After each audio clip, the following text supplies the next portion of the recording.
My inspiration to write Spontaneous Happiness came first from the editorial director of drweil.com, who told me that the most frequent question that the site was getting was from people concerned about depression and emotional wellness.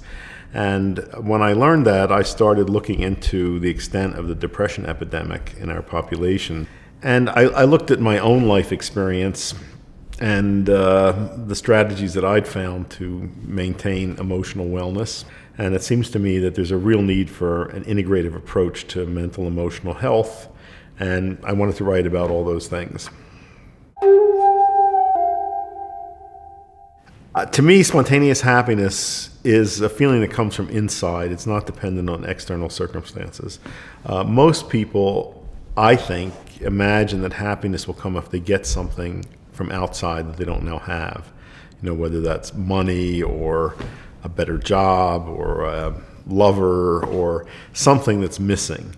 And I think that's not a useful conception. I think if you make happiness contingent on something from outside, it's going to come and go.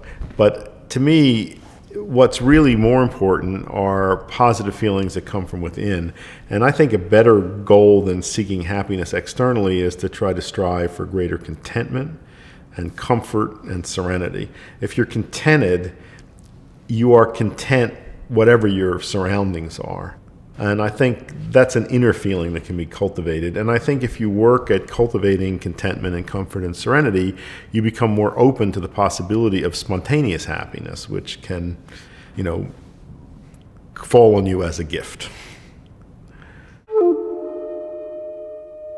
I think there's a great deal that can be done on the physical level to increase the possibility of spontaneous happiness, beginning with good nutrition, adequate physical activity, using dietary supplements wisely, making sure that you're getting proper sleep of good quality, you get good exposure to light and darkness at night. These are all things on the physical level that can help. On the mental level, I think the real challenge is to restructure the mind and to get a handle on the thinking process, because repetitive negative thoughts are often the sources of depression, of anxiety. But that really takes some doing to take on the mind and to begin to restructure thinking. But there's a lot of tools available to do that.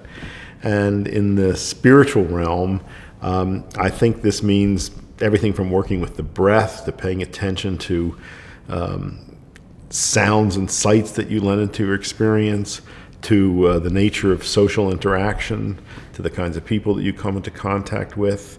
I give people a lot of advice about information overload and dealing with the new technologies that have taken over our lives. I think all of these are extremely important. So I've tried to develop a balanced program of recommendations that really look at the body, the mind, and the spirit, and the practical steps that can be taken in all of these areas.